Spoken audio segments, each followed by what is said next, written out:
নতুন বছর আসছে।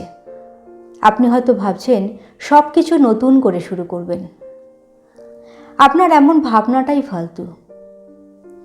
আপনি তো বদলে নেবেন নিজেকে, কিন্তু আপনার আশেপাশের মানুষ, যাদের সাথে প্রতিদিন মুখোমুখি হতে হয়, যাদের সাথে প্রতিদিন চলতে হয়, যাদের সাথে না চাইলেও কথা বলতে হয়, তাদেরকে বদলাবেন কি করে?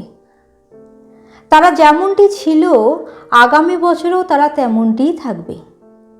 ভদ্র সভ্য শিক্ষিতের মোড়কে নিজেকে ঢেকে রেখে তারা আপনার সাথে শয়তানি করবেই। তাদের হিংস্রতা, নীচতা, স্বার্থপরতা, কূটনীতির কাছে আপনি কিছুতেই পেরে উঠবেন না। একটা করে বছর আসবে, বছরটা চলেও যাবে, কিন্তু এই মানুষগুলো কখনো বদলাবে না।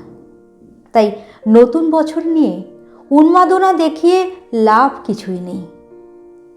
জঙ্গল থেকে জানোয়ারকে সরানো সম্ভব হলেও জানোয়ারের মন থেকে জঙ্গল কখনো সরানো যায় না।